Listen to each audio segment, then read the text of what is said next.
Hi, good morning. It's good morning here in Ontario, and good midday in Ontario. Good afternoon, I guess, and good morning to our participants coming in from the West Coast, from other time zones. I'm Mary Rowe, CEO here at the Canadian Urban Institute, and welcome to City Talk. We're going to talk about libraries. What are the impacts on libraries that COVID's brought, and what does the future look like for libraries? And we are very, very fortunate to have people from across the country who have been living through this and watching carefully to see how the institutions that they run or the role that they're playing in the broader society is changing right before their very eyes. So we're very excited about this conversation, and I just want to say that I think this is one of the most popular we've had so far in terms of the number of people that have signed up. So not to put pressure on these folks, but just so you know, a lot of people are interested to have this conversation with you. COIs in the connective tissue business.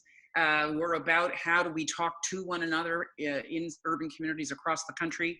How do we build that capacity to adapt and change? And that's why we put up citywatchcanada.ca and citysharecanada.ca, both sites that you can look at now, tell you what municipal governments are doing. That's going to get very interesting as they start to undo certain things. And City Share is hundreds. We topped 500 yesterday, examples of remarkable community responses and innovation. And a lot of them are coming from this sector, from the library sector, from business communities, from institutions, from neighbors, from individuals, from faith organizations. All the components that make a city thrive are posting examples of how they've been responding and how they're adapting in the COVID time. That's at City Share. And then this third platform, City Talk Canada, is really about how do we make sense of this? And we've been inviting people who work in different domains. We've had people talking about local business. We've had people talking about local streets. We've been having people talking about larger economic development, recovery, and a whole bunch of components, urban design, and now we have libraries.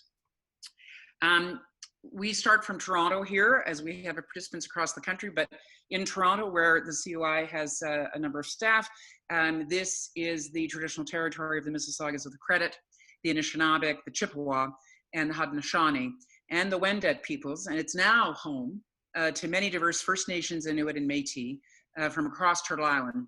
And we also acknowledge that Toronto and the Greater Toronto Area is covered by Treaty 13, which was signed with the Mississaugas of the Credit, and the Williams Treaties signed with multiple Anishinaabe nations.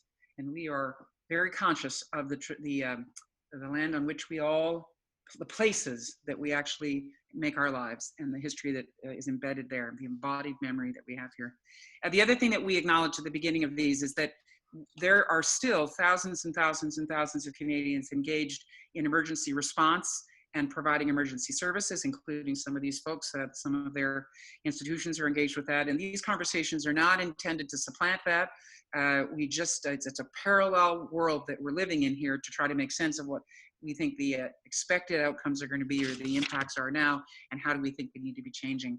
But we hold still very much in our minds those that are dealing with day-to-day life and death situations. And of course, we continue to think about the people of Nova Scotia and the communities around Truro that went through such an extraordinary tragic rupture earlier in the week, and how they are coming to terms with that still, and will.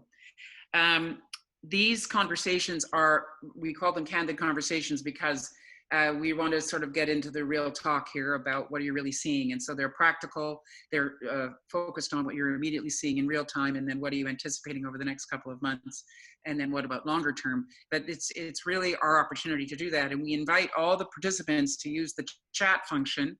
Our experience with this is that the chat is really rich. People who are participating put all sorts of questions and ideas and resources up there.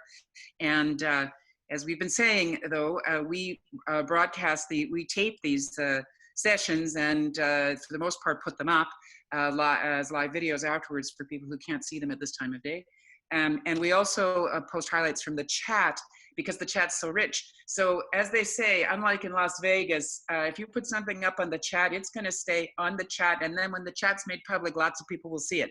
So you might wanna just think about that. You can't retract a chat, as they say. Can't roll the tape back. If you wanna participate with us on social media as this is going on, please do use #CityTalk. And the conversation continues after we're done here today. And it's a rich, rich dialogue that we want to continue to foster particularly because libraries are so critical to urban life. The other thing is everyone here, we're all, on all these sessions, we always say this, every participant here is a participant as an individual. In this case, we've got folks that head institutions, but we appreciate that they're individuals and they're going to give us, their best sense of what they're seeing and what they anticipate. And they're not speaking on behalf of their institution. I don't want to bind them to that. We, at the end of this, will put a survey up that we're trying to learn, trying to be continuous learning here at CUI. And so if you can take a minute on the chat at the end to just give us some feedback.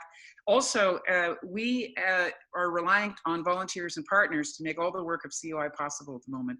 And so if you have an idea for a city talk, you want to help partner with us on one, or if you've got bandwidth to contribute to City Talk, to City Share and City Watch, please email us at covidresponse@cui.org. No, that's wrong. Listen to me. covidresponse@canurb.org. Excuse me, I don't even know my own website. So, but email us, email us because we need help. It's really only a half an hour a day or an hour a day to start tracking and posting things so that we can continue to learn from one another. Okay, and as I said, we're taping, so we should be cognizant of that. Now, let me just introduce to you who we've got as our participants this morning. Mary Chevreau is from the Kitchener Public Library. Maureen Sawa is from, get a nice wave, is from Greater Victoria. Åsa Kachan is from Halifax, and Paul Takala is from Hamilton.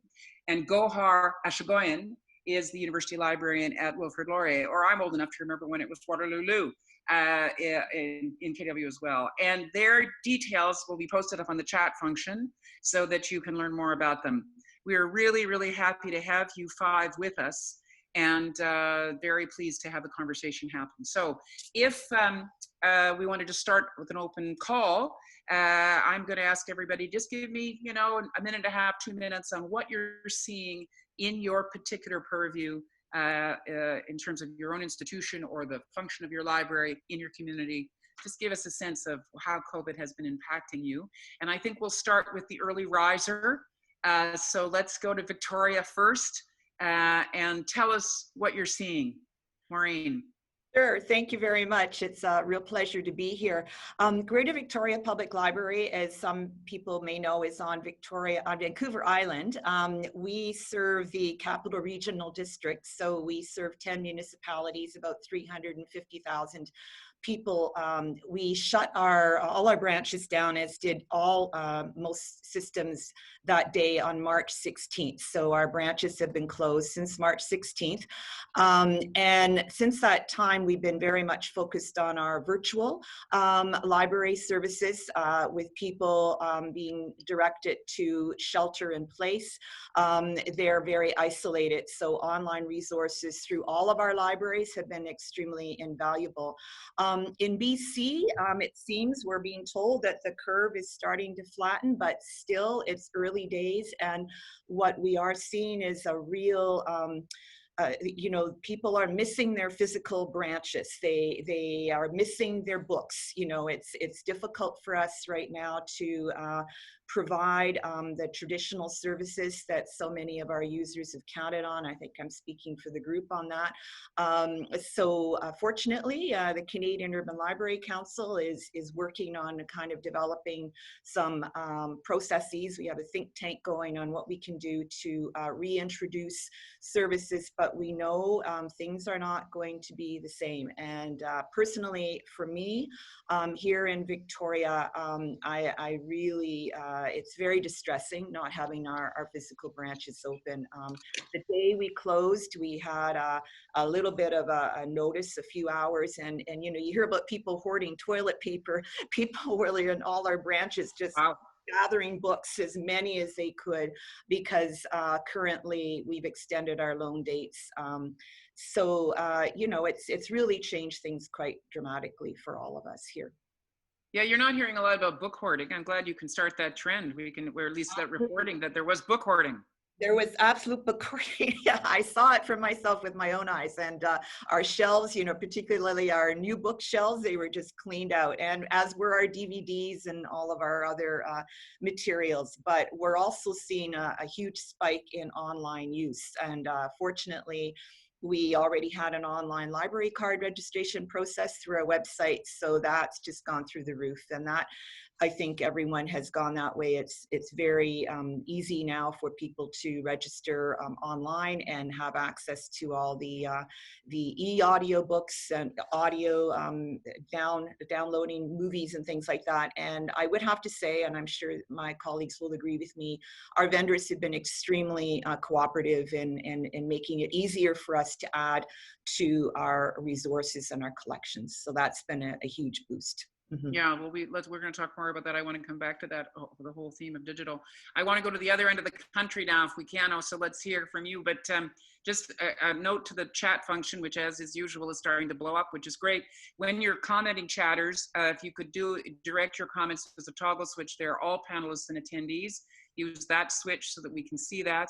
So everybody can see it, not just the panelists. And it is terrific to see people punching in where they're coming from. So I'm seeing Ottawa, Calgary, Waterloo, Boucherville, Quebec, Halifax, Newmarket, Toronto. Really terrific for Mississauga. Really great. Regina, just every time I say something, well, we're getting a gazin. Kamloops, St. John's, wonderful. So this is what we need, guys, connective tissue between Canada. Let's go to the east, to Halifax. Okay, Åsa, what's going on? You're in as I said, extraordinarily tough time for Nova Scotia. But with that in mind, tell us about the library system in Halifax. Yes, thank you. Yeah, it's been really tough. It was a tough month, but it's been a really wretched week for all of us. And you know, we talk about our communities coming together.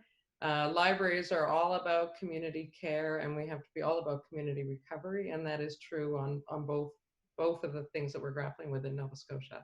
So like Maureen said, well, just as a bit of context, we have a 14-branch library system. We're part of Halifax Regional Municipality, which for older folks might remember it as Halifax Dartmouth, Halifax County. We cover a very broad swath of land, and 14 branches right from our beautiful central library to very small branches in Hubbards and Sheet Harbour and Muscatowd Harbour. So we have a real mix of rural and urban, urban core. And we have areas that don't have great broadband. So we've been certainly rolled out very quickly upon closing in mid-March. We rolled out online registration, and we have a population of 400,000. We've had 4,600 new users. So when we talk about, there's some aspects of urban or municipal services that have seen a sharp decline. We've seen an increase in the people needing it. So and in fact, people rediscovering us who have just now, when they've had a moment to pause, been able to lean into their local library and discovering all that we have to offer. I have an amazing team at my library, as all my colleagues will say too. We draw really creative people. So within days, we were launching online services that we had in the docket, but we were able to turn that around. We were able to figure out an Ask a Library service where people from their homes could take phone calls, and we asked the community, you know, call us if you need to figure out how to download an ebook, but call us if you just want to talk to someone because we miss you too. And that's been really, really useful in the community. We also looked for where there were pockets of particular vulnerability. So where those e-services wouldn't reach people. This week we distributed 743 activity packs. We identified communities that had poor access to technology or families that might be at risk. Our children's teams created activity packs for preschoolers and early years kids. We also knew that kids often come in for snacks to the library. So this week alone, over 1,100 snack packs and over 700 activity packs were distributed out to young families. We also know that our shelters have distributed, so been on deck to say, what do you need? Is it gaming systems? Is it videos? Is it technology, iPads, materials, collections? While we haven't been able to distribute from our libraries in a normal way, we have great resources, and we really want to get those out so the community can use them. Lots of online content, and you'll hear more about this from us. Cooking classes online. This morning, we had a couple of our staff members engaging a whole bunch of people in chair yoga via their public library. What is it? What? Chair yoga. Chair yoga. Chair exercises. Okay. Together with a local physiotherapist, they, video tutorials on stop action cinematography for families. It is about helping people get through what they're facing. And that has always been what public libraries have been about, and helping communities thrive. So we're just finding new ways to do it. And I'm a big believer in every disruption are these opportunities for innovation. And I've seen the library sector just run toward those opportunities in a way that makes me really proud. Yeah, fantastic. Okay, let's go to Kitchener-Waterloo. Mary, the other Mary. Go, Mary. You're muted. You're muted, Mary. Unmute yourself. Hi. Here you are. Thank you. Hi, everybody. A lot of the same in terms of our programming shifts and being able to pivot. I think that one thing that libraries have always been very good about is shifting and pivoting where we need to and evolving. And so I would say that in terms of the types of services that we've been able to develop, we're really poised to do this in ways that many other organizations and institutions and partners within this area really weren't prepared to do, including, right from our city to a lot of our partners. Just to give you some context, Kitchener is part of the Waterloo region. So the Kitchener Public Library is the largest library in the region. The city itself serves about 250,000 people, but the region itself is about 550,000. So while we technically just serve our city in terms of the tax base, we in fact serve the larger region as well. Right now we have about 582 positive cases in the region. We've had about 31 deaths so far in this region, and we have had, I think, a really great response from this community in terms of following protocol and staying home and staying safe. So just like many of us in this situation, we're seeing that flattening of the curve. I don't think libraries are going to be anywhere near the first to open or the second to open. I think that we are going to have to really consider what this looks like in our new reality when we do open. And it might be a gradual opening, but I can also say that based on what we've seen and the responses that I'm sure all of my colleagues have seen as well, is that we are such a critical service, and more so than ever in terms of creating that connection to those in our community. I think that in terms of the partnerships, particularly for our most vulnerable communities, we're doing very much what Halifax is doing, which is we have provided a lot of technology, whether it's Chromebooks or other kinds of technology. A ton of hotspots have gone out for those who don't have connectivity. And what we've done is partner with the organizations themselves and sort of said, here's the equipment, here's the technology, you guys deliver it to the people who need it most. So it's in, we have emergency shelters, just like I'm sure all of us do.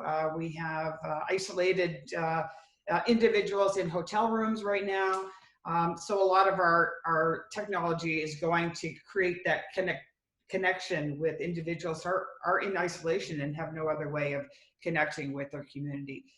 So we closed on the 16th of March, and at that time, staff went home on the 17th of March. And at the moment, we are closed, sort of taking our I guess, guidance from, of course, our public health as well as the province to some degree. But we are closed until June 30th at this point. And that is somewhat of a moving date, but it is a date. I've had to issue temporary leaves of absence for about 2/3 of my staff. I have a core group of about 65 cross-departmental staff who are really providing the content and the technology and our ability to deliver as much as we have and to move into this virtual world as much as we have. So I think I'll stop there and let someone else have a chance. Okay, let's go to you, Paul. Can you talk to us about Hamilton and how the Hamilton system, and then I'm going to finish up with you, Gohar. Okay, Paul, tell us about Hamilton. Sure, and I'd echo a lot of what's already been said in terms of what's happening. A couple things to add, and certainly I do see in Hamilton that the city's response has been quite effective, and that the vast majority of people are really cooperating with the physical distancing, and so there's a good community spirit out there. In terms of the library, and I think we found that the investments we've made in the past in terms of technology have really helped us weather this storm in a sense. So we've gone, we're right now basically totally online, and we had all staff working on staff development initially, so online training as a way of keeping everyone doing something as we ramp up our online services. A couple things. We are doing, I think one thing I'm noticing is during this, you really have to, you can't wait for someone to say, do this. You really have to take initiative. And I agree so much in partnerships, and partnerships have been a huge part of our strategy. And I think going forward, when we talk about the recovery and helping the communities recover, Rich Harwood says oftentimes during times of crisis, organizations retrench and look inward, when in fact, during a crisis like this is a time where you need to do the opposite. And so I think we're well positioned to do that. Some things that we're doing that's maybe a bit different. So we have 10,000 customers that are over 75. And so we have staff calling all of them and just asking how they're doing and if they want a weekly check-in. And I know we've had staff talk to people that are 104 and they just love the call, and they've asked, yeah, please call back, and then helping people shift to our online services.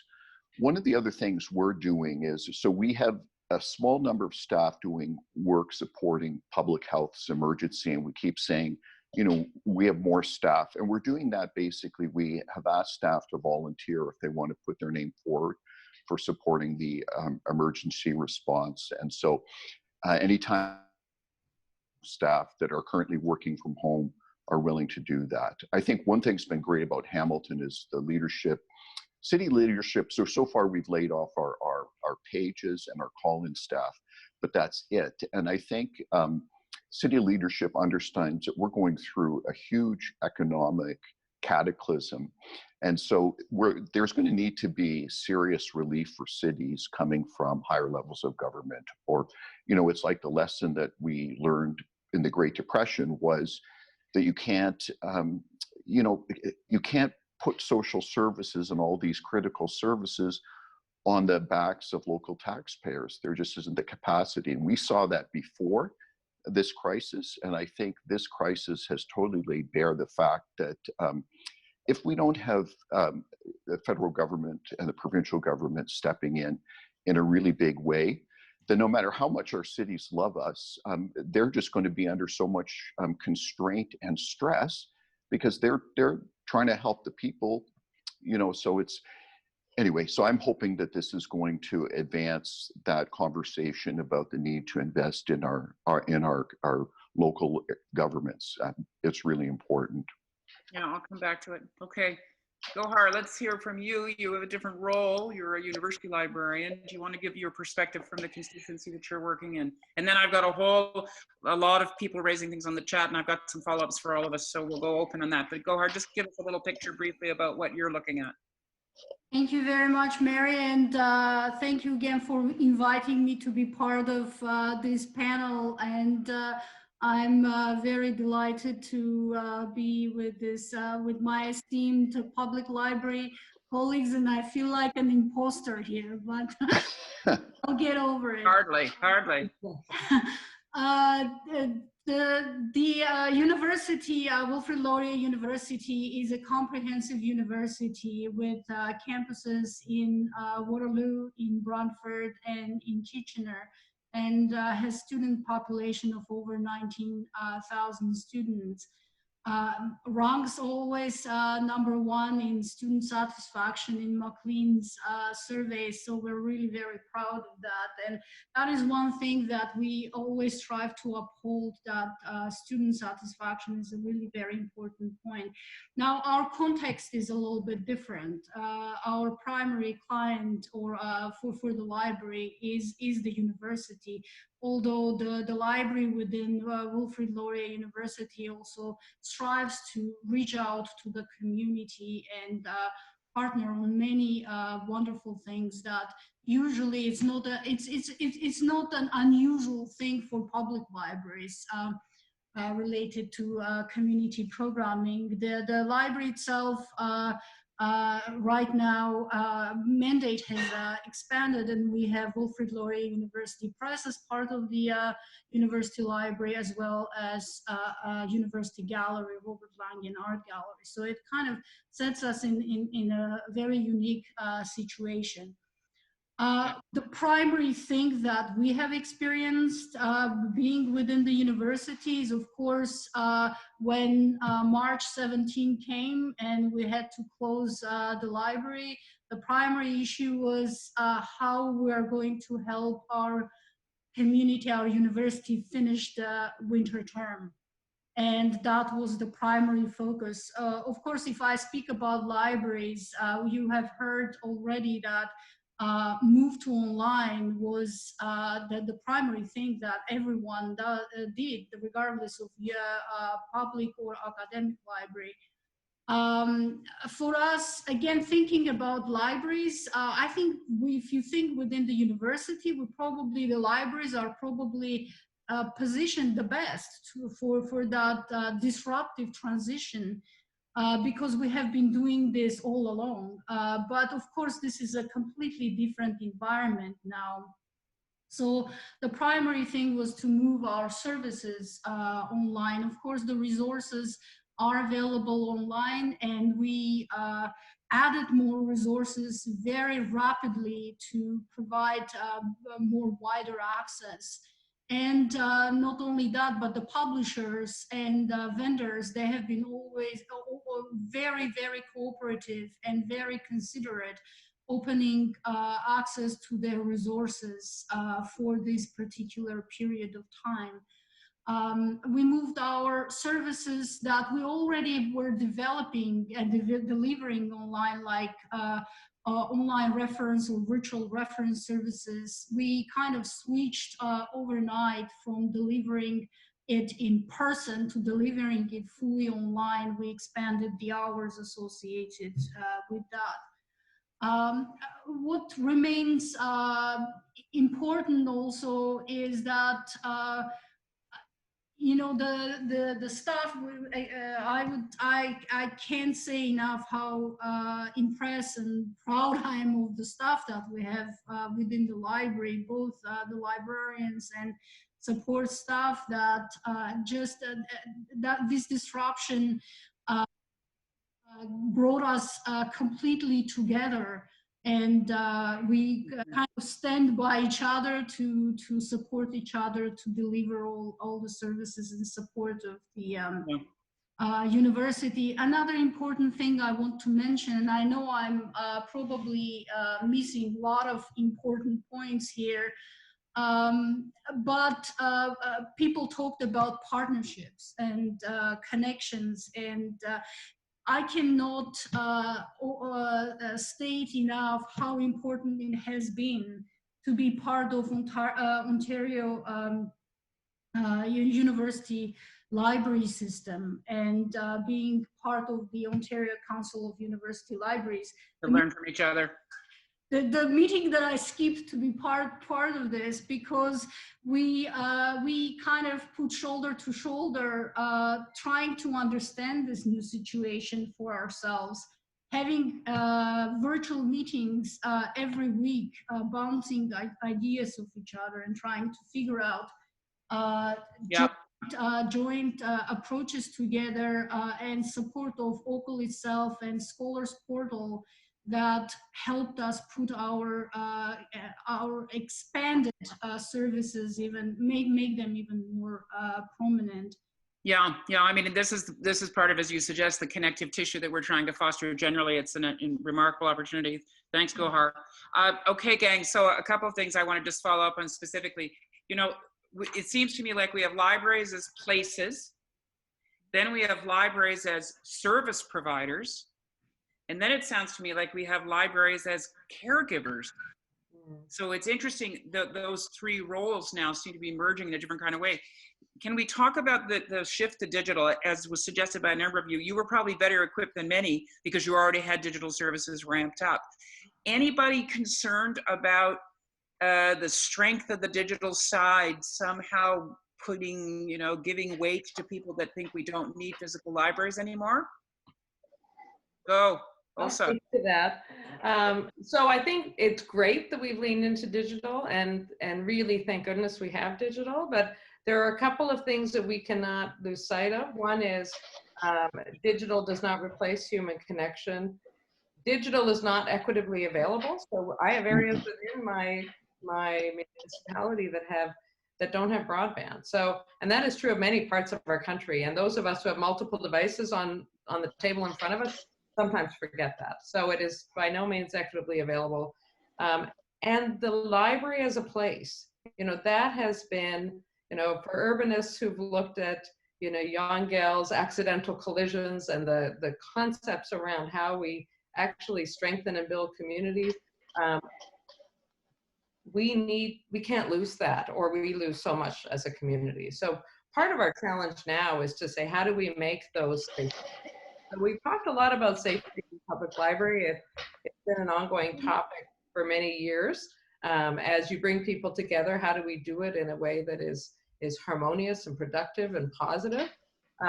You know, that's going to take on different elements. So some of that will need to be changes to our built environment.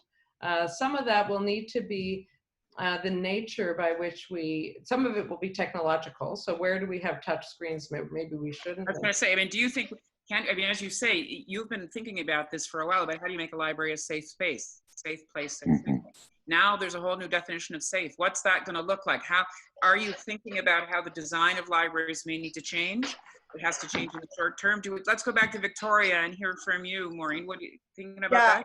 I was just going to say it's ironic that we've just completed a kind of an assessment of our facilities and a new, we actually called it an alternative service delivery plan rather than a facilities plan. But Åsa's quite right. I think the importance of the connection, Eric Kleinenberg wrote about it in Analysis People, that you know, libraries more and more are more than ever are the community living room, and we cannot lose that. So it is going to be a challenge for all of us. I have a new branch that will be built in Esquimalt. That's an opportunity to kind of adjust some of our original thoughts in terms of space planning. But for all of us, it's going to be going to our existing physical setups and how can we retool. I think we can learn a lot from retail and the restaurant industry in particular. I look at some of the innovations that are going on in Victoria restaurants. They're really quite amazing. And takeout, we're going to have to do book takeout somehow or something. Well, really, you're already doing that in so many ways. And you know, but again, there are issues relating to that we've never had to consider. I mean, you know, the kind of, you know, how long is a book quarantine, for example, once it's returned? Like, you know, that's the thing right. that looking at the cleaning supplies, how many people can actually be around a computer hub that, you know, right now we have a lot of people in a lot of areas, so physical spacing. But as Gohar said, you know, librarians are most generous in terms of sharing, and right after this call, Canadian Urban Library Council has our call, and there's so many best practices that everybody's kind of we're not all going to reinvent the wheel, but it is a reinvention, that's for sure. You know, go ahead, Paul. Yeah. No, I was just going to say, and there's a lot of questions we're going to have to answer over the next little while. so that we'll be able to safely reopen. And I think our strategy is that we want to embrace whatever changes we need to make so that we'll be able to open earlier rather than later. And Åsa is so right about the, you know, members of the community that don't, that are really, we provide a lifeline for so many people. And the library is their access to technology. And when we're closed, you know, it's very limited. It sounds like it's not only access to technology, it sounds like it's access to some kind of human touch. The idea well, people on the chat responding that you guys are calling your members just even not to talk about life, just to have a visit. Well, you know what, I think, you know, we're people. And one of the things that I think, and I would imagine my colleagues find the same thing as a chief librarian, the thing that I love the most when I walk around our spaces and I see people of all different ages, all different cultural backgrounds, and all different economic backgrounds, yeah, you know, basically coexisting peacefully and getting to know each other, even if in a casual way. And it's such a beautiful thing, and it supports community cohesion. So we're thinking that we're going to have to be in some kind of physical distancing until well into 2021. You know, after that, hopefully we'll be able to. So I think one of the things we're looking at doing is, if we can't offer, we have 10,000 events, free events every year that we offer. If we can't have any of those in-person group activities, we're doing some online.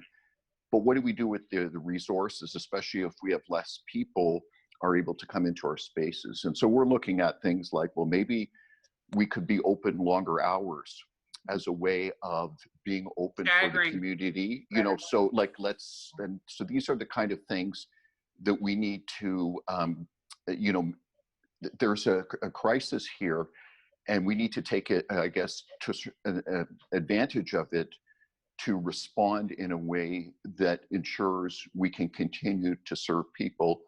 Otherwise, we're going to see you know, a shrinking mandate. And Paul, are you going to move to a little seniors hour where people like I can go to the pharmacy from 8 to 9. You're going to get library when you'll be busy. You got a lot of seniors. Oh, absolutely. Mary, can we hear from you in terms of Kitchen Waterloo? I also know that some of you have actually been doing food distribution, right? Some libraries across the country, their parking lots were being repurposed. Is there the potential for this to be a resurgence for libraries as place? Maybe you become the resilience center. And when I don't know whether people realize the extent of all that you're telling us. There's a lot of interest, Åsa, on this activity and snack pack. A lot of our gang want those snacks. So how do we get that story out? Mary, talk to us a little bit more about what you're thinking in terms of KW. Sure, and I think it does, just to follow up on that point a little bit, every province is a little bit different in terms of how we've been shut down. Ontario was really legislated. Libraries were legislated to shut down in Ontario. So we are non-essential. We're not supposed to, staff are not supposed to be in our buildings. We are not supposed to access our buildings, with the exception of maybe, you know, physical checks to ensure that the buildings are still standing. So everybody has a slightly different. Yeah, do you think it would be a worthy goal for you guys to say to yourselves, you know, next time we have a situation like this, it's not just going to be the liquor store that's considered, and groceries that are considered essential. If you had the jump on this to say, actually, we're an essential service, we provide ABCD information, all that stuff. Åsa, do you want to chime in on that? That is different in different jurisdictions. So if our colleague Christina from Vancouver were here, libraries and access to accurate information was deemed to be essential. In the Maureen, are you an essential? Was Victoria closed down? Designated that way, but just as Åsa was saying, I think there's an understanding that our online resources are essential for social isolation support. Because, you know, I can tell you here, just as in Vancouver, I mean, it really has been taken very seriously in BC. Hence, we're getting good news about progress, but people have been taking it very seriously. And that means that in addition to the normal issues that, not normal, but, you know, isolation of seniors, now that they're isolated in place, you know, as we all know, and I know Paul's speaking to this, seniors, for them to come to the library every day, that's part of their life. That's part of their social circles. So, routine. So seniors with online access, that is definitely critical. But I certainly agree with Åsa. In British Columbia, once you get away from kind of the centers, I mean, the connectivity is a real challenge for my colleagues in smaller jurisdictions. I mean, we should talk a little bit about this because a number of you were talking about rural. Go ahead, Mary. Go ahead, Mary. Well, even here in Kitchener, right, one of the tech centers in the country, we still have something like 23% of our residents have no actual connection of any kind. So it is of course worse in rural areas, but even in our our tech-rich communities, we still have that. Is that one of the things you'll be able to speak really powerfully to? Is that we've got to have a strong commitment to universal ubiquitous broadband. I see Gohar nodding. Like, do we really need to ask ourselves this again? No, we have to double down on that. Also, the other point that's interesting is, we often have this conversation about the urban-rural divide, and somehow we're pitted against each other. But in fact, as you were saying, Åsa, that in Halifax, you have rural branches as part of Halifax because of the way Halifax annexed. And I see that we've got Feather Maracle here, who runs the library at Six Nations, and it's extraordinarily important to Indigenous communities, obviously, as well. You really are a thread that could be the unifying thread across the country, right? So I wonder, let's talk about the financial sustainability question that some of you raised, and that it has been dependent on property tax base and user fees. The Federation of Canadian Municipalities came out today with a big number about what they feel the transfer has to be from the federal government to municipal governments to keep them afloat.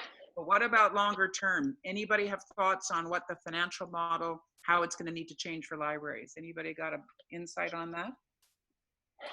Can I just add a couple of things, Mary, before I address that, or somebody addresses that? Just a couple of points that I think, in terms of the technology, just back to one of the points that you made.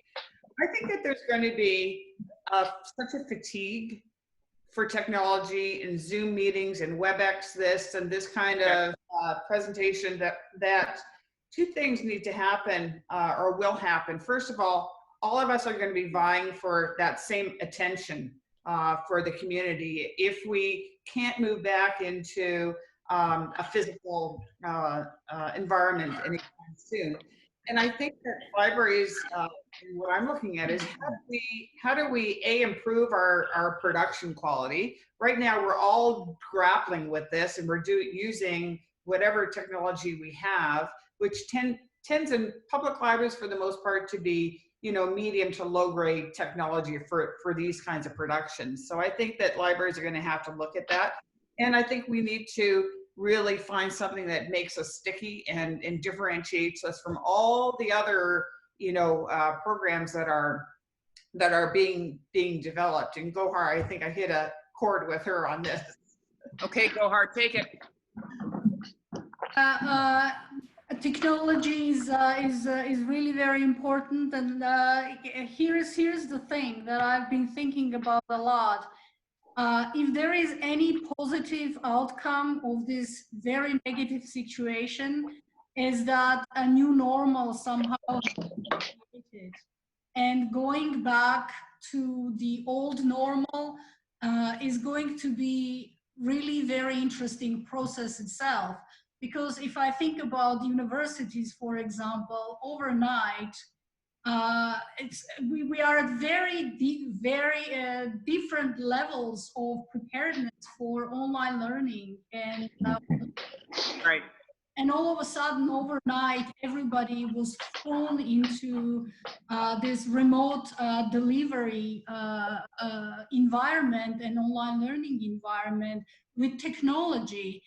I think if we can walk away from the situation with better investment in technology within environments, within the universities, and better pedagogy that will help us to deliver in a variety of formats when life becomes normal. I think that is going to be one of those maybe I don't even know whether I can call it positive, but one of the positives of this very bad, unprecedented situation. You know, can I just, a couple of comments. First of all, we're getting some other collateral noise in the system, so I'm not sure if other people need to mute their mics. But if you, both Maureen and Paul have mentioned other people who are writing on this, Eric Kleinenberg, Palaces for the People, and Paul, I think you mentioned John Harwood, maybe. I'm not sure if I know the name. Rich Harwood from the Harwood Institute, and can he we does get a lot those, of just make clear who those references are, guys, because we'll Sure. put them up in the chat box and then people can reference. So it's Rich Harwood. Okay. Yes. Go ahead. Go ahead. Are you going to speak No, I to was just money, going. Paul?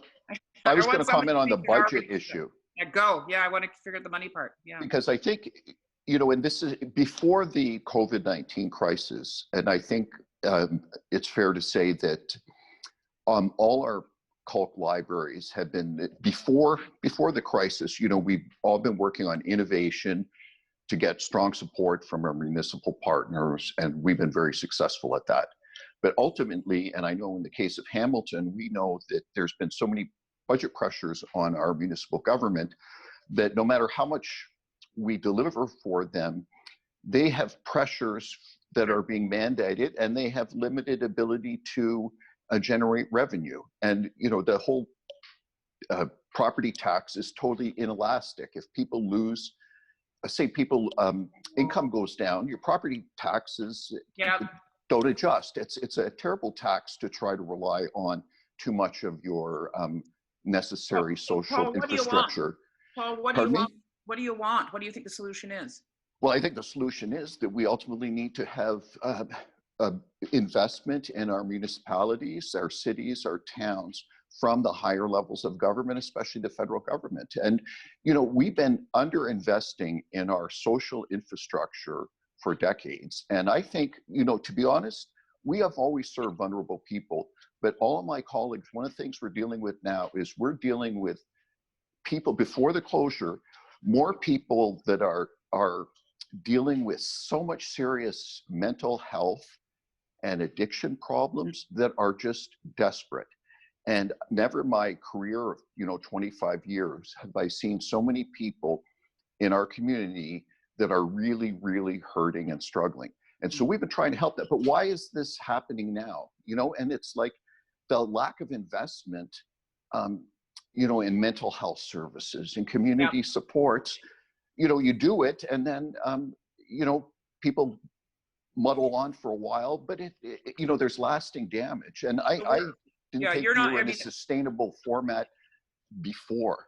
Yeah, and, we're seeing this in other urban environments, you know, business improvement areas, same thing. They thought they were there to support businesses, but in fact, they have tons of mental health challenges with people that live on the street. Can I ask one of my colleagues from CUI to post into the chat the Federation of Canadian Municipalities press release today where they're calling on the federal government to make a $12 billion investment in cities to get us over this hump. But there is a systemic issue, as you're suggesting, Paul, around whether we need different kinds of financial tools and instruments that fund these fundamental services. There's a lot of interest on the chat, guys, about universal broadband and some workarounds that people are suggesting, like just take your Wi-Fi routers and put them closer to the window so people can get them. What about the idea of libraries as a service, the way we talk about mobility as a service? Can you amp up these things that you were suggesting also? You've been sending the library out, basically, through packages and online and various things. Is that a permanent, sticky, going to use your term, Mary, sticky change, that maybe libraries become more hubs that send a lot of stuff out? Maureen, do you want to jump in on that? Yeah, I'd just like to comment. I think we've all been doing that already. You know, I think it's accelerating, you know, in some areas, but certainly partnerships and outreach, you know, I think I can speak. We've all got outreach vehicles. Our staff are, we refer to it as community inspired librarianship here in Victoria. So our librarians are basically mandated to go out and connect with our organizations to, in fact, you know, reach the target groups that perhaps we can't necessarily reach directly to come into the building. We have been doing this for years. So I think now what's happening is it's just all the more acute, and it will that won't go, that's not going to change. And it wasn't because of COVID. I think it's just more exaggerated, like what Åsa is doing with the snack packs.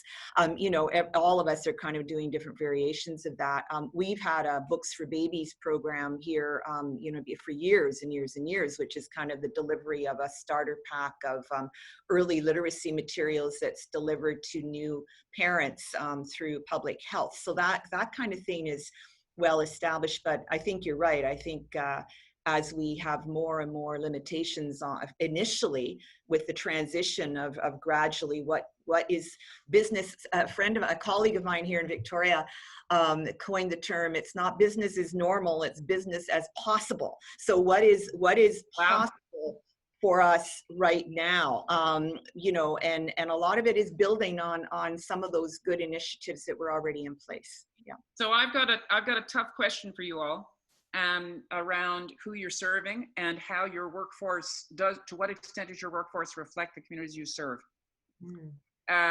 Because I think it's a challenge, right? Libraries have historically been, I think, populated by folks that look like me. And I'm curious about the extent to which you as a profession are coming to terms with this generally. Can somebody just let me know the extent to which that's part of your conversation? Mary, I can start at least that conversation. I think that is something that all of us on this call are struggling with. And one of the, I think we all spend a lot of time sort of looking at our talent bench and the teams that we have, the teams that we need, and how we transition the talent to the right areas. So I think all of us on this call have outreach workers as part of our staff, full-time staff, and I think that role is going to become more and more important, particularly, it was very important, has been for the last several years, but it's going to become more important as we reopen. I think that, you know, there are so many structural vulnerabilities that have been exposed through this COVID crisis. Yep. And all of those are,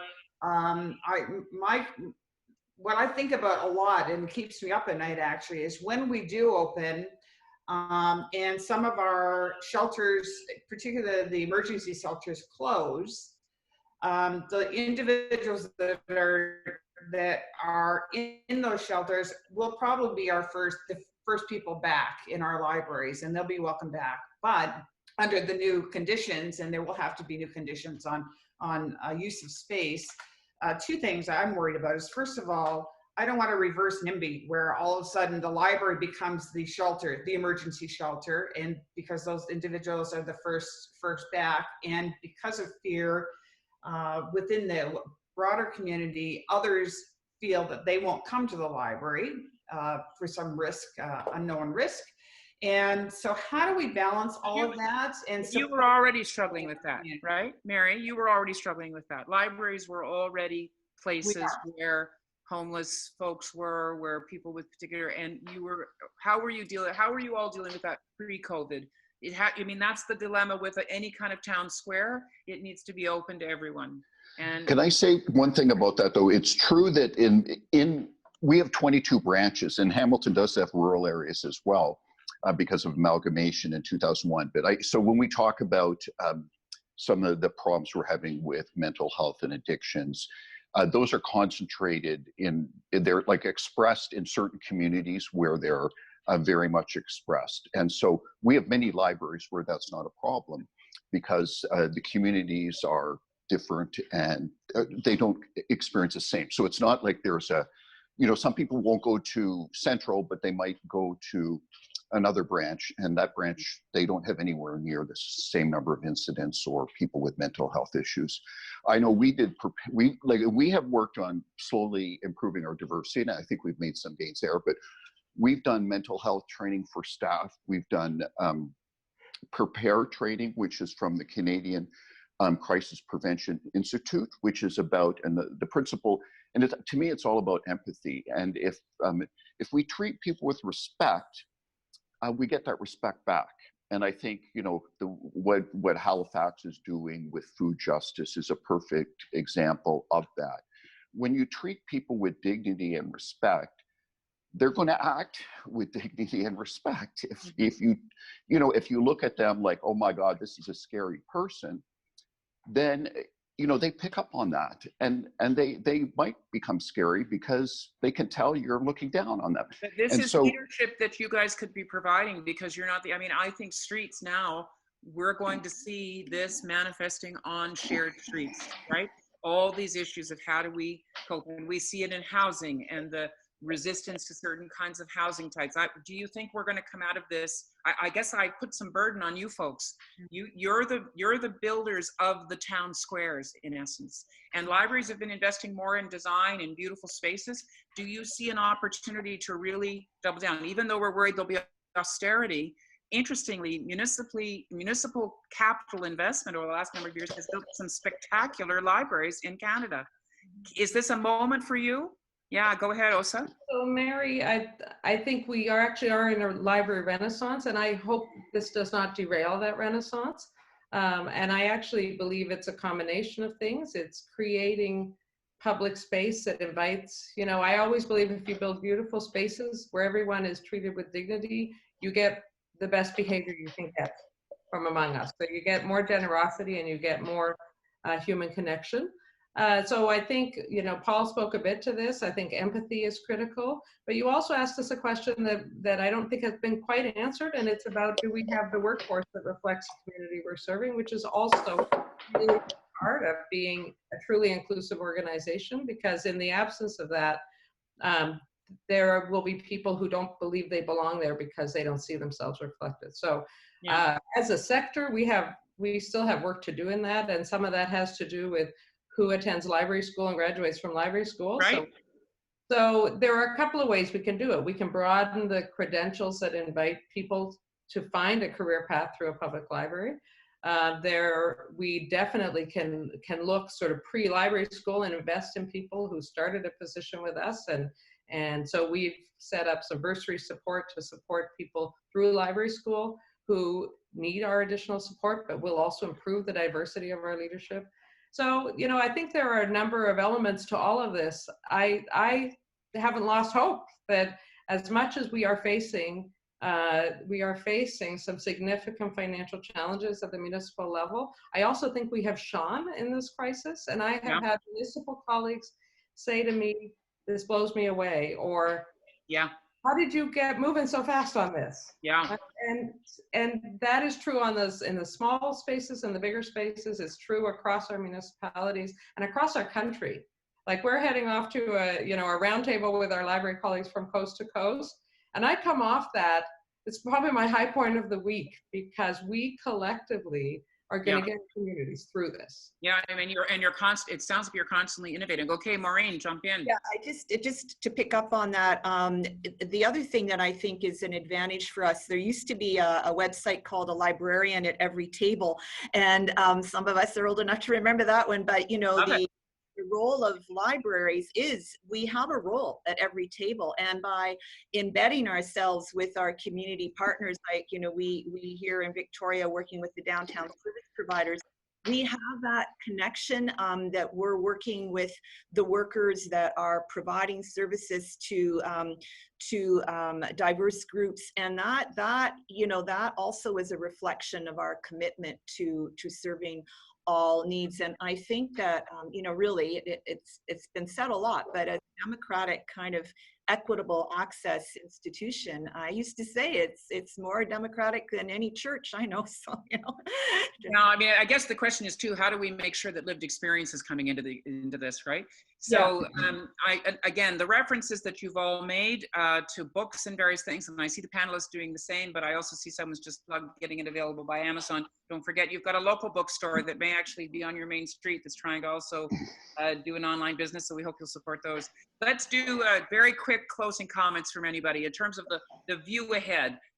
Any particular piece that you feel, one thing that you feel you've learned through this COVID period that you hope is sticky, as Marie suggested. So I'm going to start with you, Paul. One thing, quickly. Don't have long to say. I think innovation, we've had to innovate in the past, and the pattern of doing that has prepared us for responding to this. And our success is only going to be assured if we continue to adapt and stay relevant. And what the relevant services and picture that will be like in 2021, is going to be different than it was in 2019. And if we're ready to embrace that, we'll be doing very well. If we could get some critical mass on this, I'm going to push people to citysharecanada.ca. All the best practices, all the things that people are talking about here and on the chat, let us have these, because it will then inform our larger advocacy work at CUI about what are the things that need to be instilled and kept in place and invested in so that we can continue to do that. Gohar, 30 seconds to you. If I knew this before, I know it even more now, that there is such a big power in what public libraries do, and there is so much cross-learning to do, and partnerships between university sector, public library sector, and other sectors is extremely important for all kinds of innovation perspective and just simply learning perspective. So I would just with that. Yeah, Maureen. I think just to pick up on what's been said, we're all in it together. Libraries across Canada of all disciplines, we're all in it together. Nothing is impossible, and we're all very good at changing people's minds. So we'll continue to do that and continue to change lives as well. I'm actually, this has been a real challenge for all of us, but it's that old symbol of crisis is, danger and opportunity, and there's a huge amount of opportunity here. Thanks. Yeah, Mary? I think that the fact that public libraries, and there are some very large public libraries in our country in North America, but for the most part, public libraries are fairly nimble organizations, and we can, based on our structure, move pretty quickly. And I think that's what has been allowed us to evolve as quickly as Paul said, to get to where we are and be leaders. But I also think this collaboration, that there are no better collaborators than librarians, and we see that every day. We're going to, as we said, we're going to start this talk in a few minutes with the conversation with our CULT group. And that's what keeps us moving forward and is delightful. Yeah, that's great. Last one to you, Åsa. So I would just encourage people, you've heard a couple of references to a think tank that we're working on at the Canadian Urban Libraries Council. Really, you want to know what the future is going to look like. We're figuring out all those pieces, and check back with us in a month, and we'll have put our great library minds together and come up with a great path forward. So we're gonna work with a whole bunch of colleagues across the country on what the recovery roadmap for Urban Canada needs to look like, recognizing that it's not just urban that you guys serve, but we'd love to have the Urban Libraries Council be part of that conversation. This has been a terrific opportunity for us to just demonstrate right here why libraries are so central, why you're the heart of the community, why you're the heart of the civic commons, and what makes a neighborhood work. I just want to comment that as we said, we've had hundreds of people on. They've checked in on all the various communities they've been signing in from, including, I noticed, Riga and Sao Paulo. So libraries matter around the world. And we're very, very appreciative that you brought this conversation to us today as part of City Talk. We have another session tomorrow, which is a one-on-one. Fridays we do one-on-ones, and the one tomorrow is back to the west, to your town, Maureen. We're having a one-on-one with Mayor Lisa Helps. And great. Yes, she'll be on with us for an hour, midday Eastern time. Just check canurb.org/City Talk. You can see the details. Please register. The reason we're doing those conversations is that mayors have been carrying the water on this. They are on the front line. Ultimately, they have not only libraries under their purview, but all the EMS workers and public space, and they need our support, and they need the best ideas and the best resourcefulness that we can all come up with in terms of how cities move forward. So that's Lisa tomorrow, and although Victoria is a small municipality, Lisa's leadership has been extraordinarily important in terms of moving that discourse forward. So again, thanks to all the attendees. Fill out that little questionnaire so we can make these better. And thanks to you, Phi, for joining us today. And we bid you good day. And again, thank you very much. Thanks, Mary. Keep up the great work. Thank you. Thank Glad you. to have you. Bye. Bye.